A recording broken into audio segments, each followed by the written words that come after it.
dedicated, greatness around, every heart elated. Mentors guiding, streets filled with dreams. Planting seeds, yo, you know what it means. Volunteer vibes, energy unmatched. Building our empire, every goal attached. Young ladies aspiring, greatness in their veins. Breaking every barrier, shaking off the chains. Service in their spirit. Hi, you guys. We're Ylag, working in the community in hopes to make a difference. My name is Zion. I'm Danae. I am Radanae from Girls Emerging into Maturity. And I'm Libby Miller from My Sister's Keepers. Yes. And today's topic is going to be about MLK and if we live up to his legacy. So, Zion, want to ask the first question? All right. So when you guys think about MLK, what really comes to your mind? The I Have a Dream speech immediately. When I think about him, I think about the movie Selma, and then I think about church and religion. I think of just being a leader, just someone that we can look up to and make us see different perceptions on life. Okay. Okay, that's good. Do you think America today reflects the values and goals MLK fought for, or have we drifted from his legacy? In some ways, yes, I think that we are doing excellent at it, but I feel like there's room for improvement, and I feel like there has been a lot of growth since the beginning of how everything started, but I feel like now there's just inequality in different forms. I think that there's always room for growth, but so far, I think that everyone's doing a good job. I feel like you're saying, like both of you are saying, I feel like there's definitely been like improvement, but some things I feel like we can do better, like as a community. I feel like some people will be like falling off or like looking at it different, but I feel like some people need to be more brighter about it, I feel like. I really don't have an opinion on it because there's like where we live and where somebody else lives. It's a lot of different things that happen to different people, so I don't know. I really can't tell you. Yeah. My question is, what do you think that the biggest injustices teams face today that MLK would have fought against? That's a good question. The diversity in schools. Yes. Yeah, we all go to school with other white people or Hispanic people, but I feel like usually, like, I know if I walk into a room and I see people that look like me, I'm gonna drift towards them. So I feel like it's a lot of every race will always drift towards their race, and they don't feel comfortable stepping outside of their race. Okay. I think one thing that, like, he would probably be, like, wanting to work on with us is, like, he fought so hard to, like, make this great image of us and do all these different things, but we still have a lot of, like, black on black situations, or we still have, like, we don't know how to get along with each other sometimes, so it's like it makes other people not want to approach us because we can't even get along as a community. So then we're trying to be diverse and include other people. It's just like, how can we get along if we're all just kind of going at it on our own race? Okay.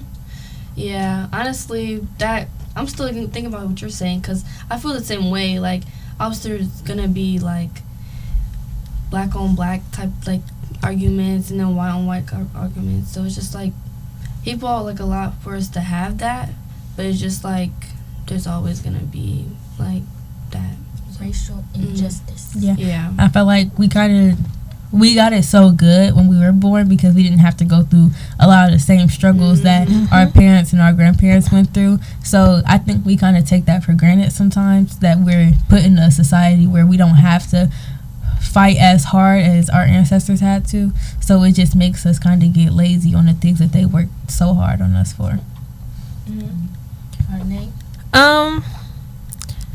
I think one of the things that we go through that he fought against is, I just seen the other day, like, certain people, like, on, oh my gosh, at Speedway or like certain places, like they have like a sign on their door and it'd be like only 2 students allowed at a time. Like you gotta take off your bag. Yeah, you gotta take everything off. You can't like wear that. Be like,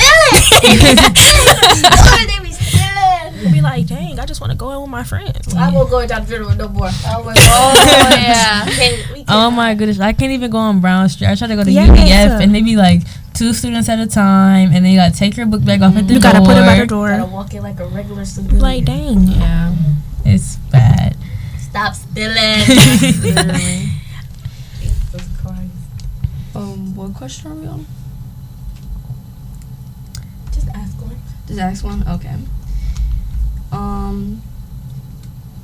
Wait. Why are teens active? Wait, I'm sorry. Okay. How could did you read this one? How could teens today do what teens did back then? Ooh. I don't think it can, to be honest, because times is different. Like, the struggles they had back then, we don't have to. Well, we have today, but it's harder. It's really harder to get to our generation because we just be like, okay, and Like, we don't take nothing seriously. No, At all. that's We don't serious. take nothing Like, seriously.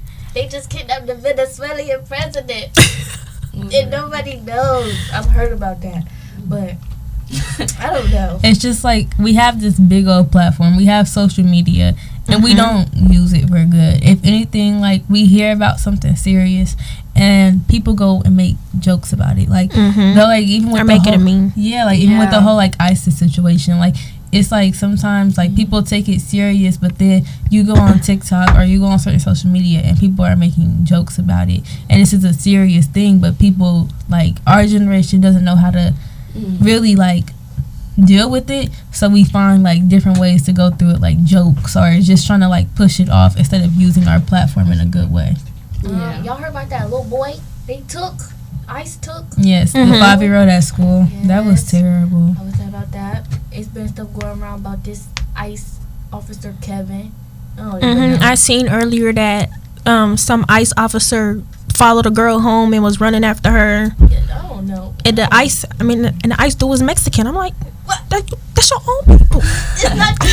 Come on, why are you doing this? Don't do this. So as a teenager in this time, how do y'all feel like we could make a difference now? Like, or even if it's not we, you as an individual, how could you make a difference? Speak up, Yeah. and when we speak up, don't make it a joke. Mm-hmm. Because I know me, I tend to joke a lot, but when it comes to like a serious topic or like when something really needs to change, I know how to lock in. Mm-hmm. So I think everybody needs to lock in. Yes. Yeah, I feel like definitely lock in. But it's just like we just have so much they didn't have. You know what I'm saying? And we already have like all these devices and all that, like y'all was saying, like internet.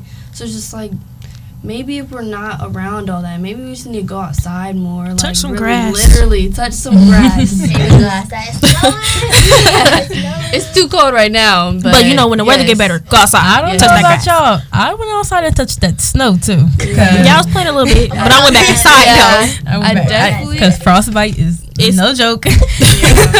I also think like as teens, like I think sometimes we take for granted like these little like these groups that we in. Sometimes I think we see it as like, oh, I'm just in this group that I kind of just do because like my parents made me do it. But then when you sit back and you realize like why you're in this group and what does this group bring to you, then you figure out a way to use your platform that's given to you, because not a lot of other teens have this platform. So you kind of learn how to use a platform that's given to you and use it to not only like speak out but inspire others to want to speak out and do the things that you are doing, not even on like just trying to like you don't want to like shove in people's face, because then that's when people kind of start to step back. But when you learn how to inspire and learn how to make people want to go along with the things that you are doing and you become that inspiration, it really is more impactful, because a lot of people don't use their platform for good, and sometimes we just really take it for granted. Like, I would have never known how much of a difference being in Ylag would have made for me using my voice and how I do things now to this day.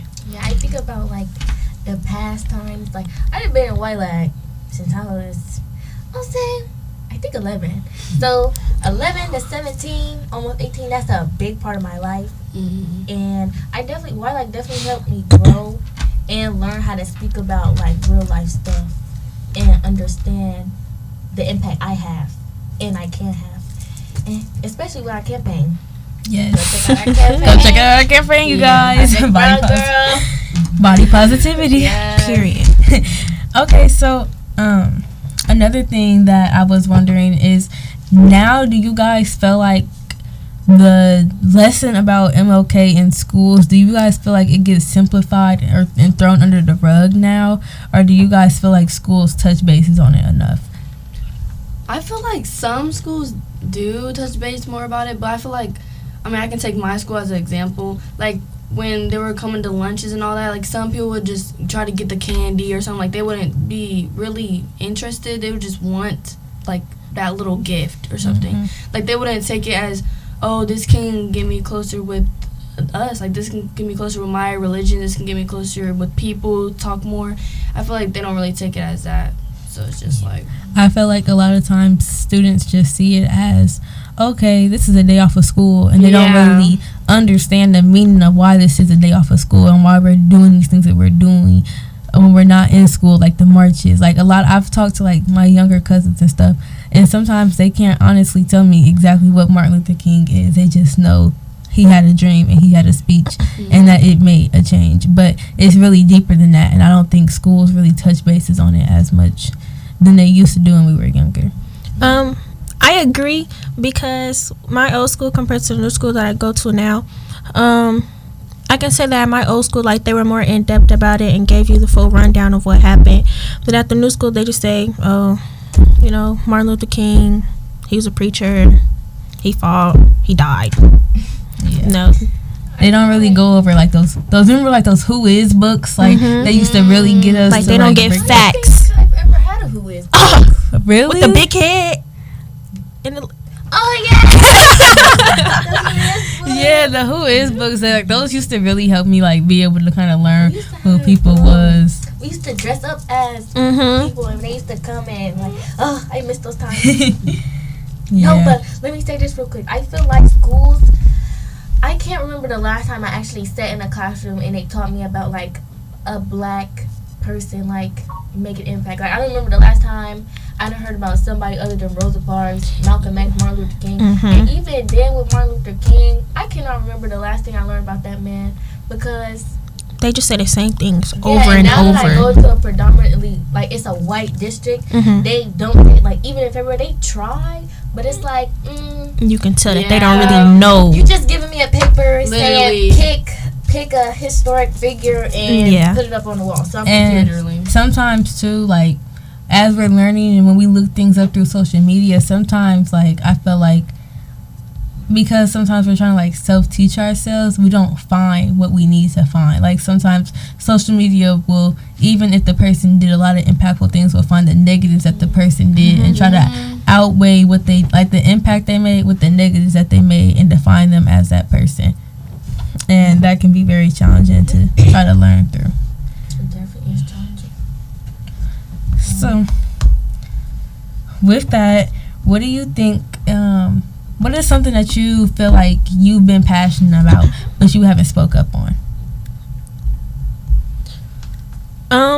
For me, I would say religion. Like, Wow. it's a lot of people who have, like, different religions.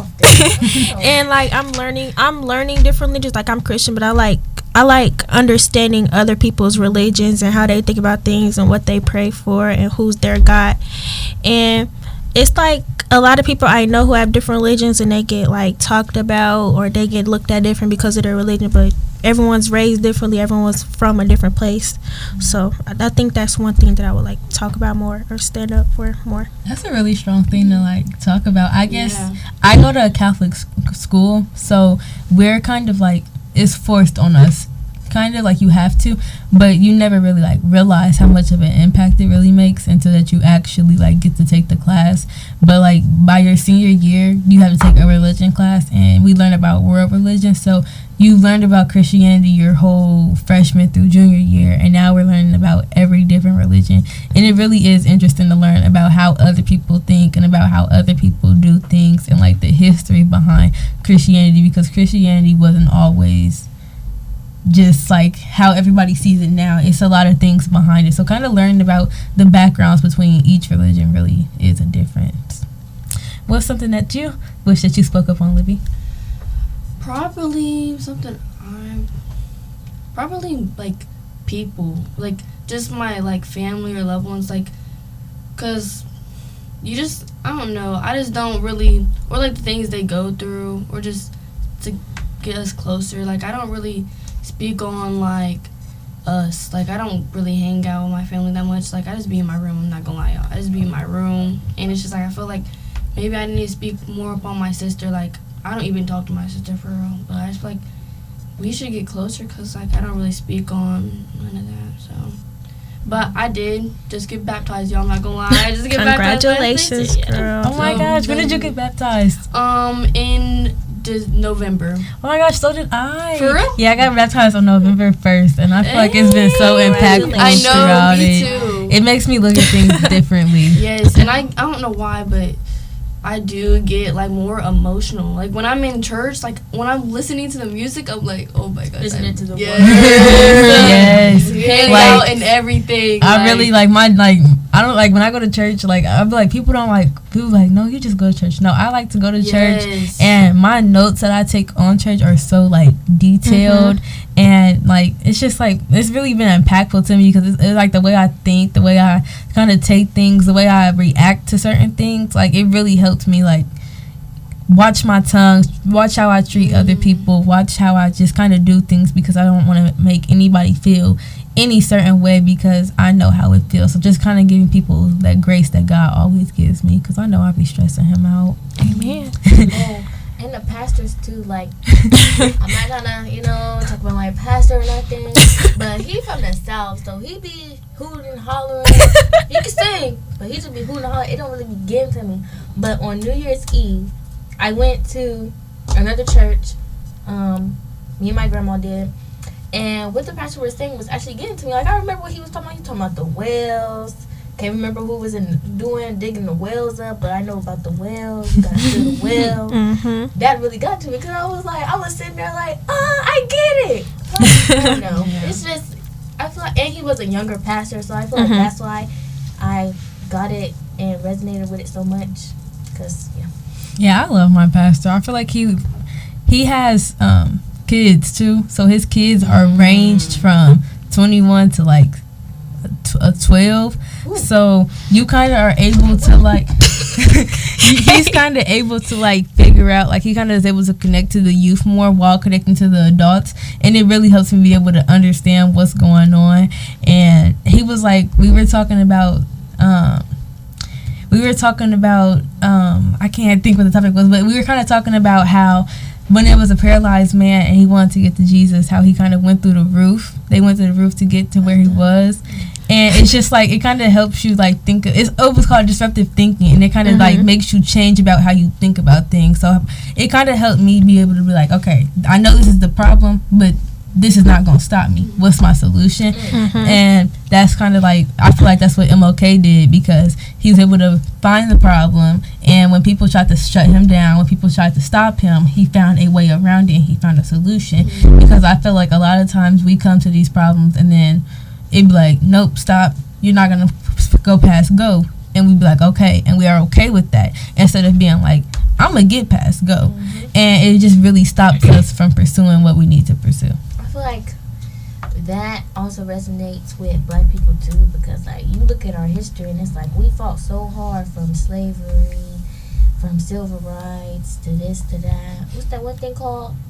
The Emancipation Proclamation?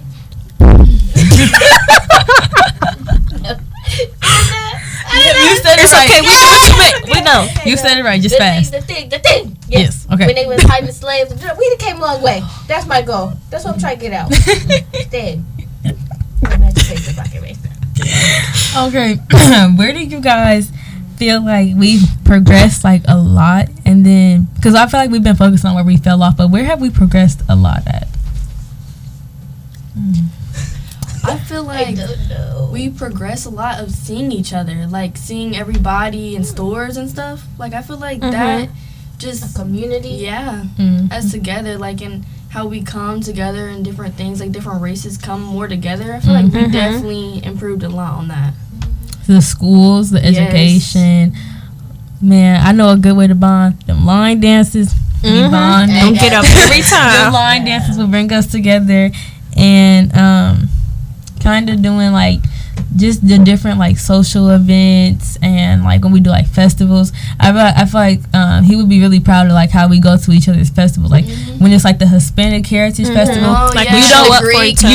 you don't only see Hispanics there, you see everybody there to embrace the culture. And I just feel like those are like really impactful things that we're doing, and it seems like, okay, you're just going because you want to go for the fun of it, but no, sometimes we're really going, and I get to learn new things, like I get to try new things, and I get to learn more about like their music, how they dance, how they talk, because every different like race has like their own different like way of communication, and when you understand it, it helps you be able to like look at things differently too. It's just like that way of like looking differently, that disruptive thinking that really will like help clear out, because I think sometimes we think in voice isolation mode, and sometimes we need to go into wide variety mode. Yes. Okay. Any final thoughts or questions? Yeah. Baby, name. Anything you want to say? I know, like, I'm actually having a great, like, conversation with y'all. Like, I don't know, I was in my bed. I'm not gonna lie, I was in my bed, you know, thinking about if I'm gonna go. But this made my life. Yes. Thinking about what? Let me ask. Okay. Question. So, what grade is everybody in? I'm a senior. I'm a sophomore. I'm a senior. Big C. All right. So, what college is everybody thinking of? Don't laugh me. Either University or Cincinnati, but at the same time, everybody's going there. But like, I really want to go there though. I just really want to go somewhere that has a good early childhood education program. That's a good teacher. Yeah. And what subject? Right. Right. That one. Yep. Okay. Do you know what you want to study yet? So it's varying, but right now I'm really big on psychology because I've always been obsessed with the human mind. I like things different. Yeah. I am going to go to North Carolina A&T, and I'm going to be studying computer science and monitoring and political science. Big smart. Because I really love working with computers, but I wanted to study political science because I'm like, I always sit here and I'd be like, I don't like that this is going on. I don't like that that's going on. But what good does it do for me to run my mouth and complain if I'm not going to make a change about it? You gonna be like Tony Stark. So I just kind of wanted to study something that's going to help me be able to make that say in what's going on, because I can't sit back and complain about it if I'm not doing anything to change it. I know I'm not talking about any colleges because I'm a sophomore, but I'm going to CTC. Okay. CTC. That's a great thing. I'm going for pre-law and crime. Okay. Oh, snap. Yeah. You gonna be CIA, FBI? Yeah, FBI. Okay. FBI? Yeah. Federal Bureau of Institution? Whatever it's called. Yeah. All right, you guys. Well, we are Ylag, and we have fun talking with you guys again. We thank you guys for coming with us. Of course. Make sure you like, subscribe, and comment down below what topic y'all want us to talk about next, because next month is Black History Black Month. History. Boom. Yeah. So, bye. Bye, you guys. Bye. Dedicated, greatness around, every heart elated, mentors guiding, streets filled with dreams, planting seeds, yo, you know what it means, volunteer vibes, energy unmatched, building our empire, every goal attained.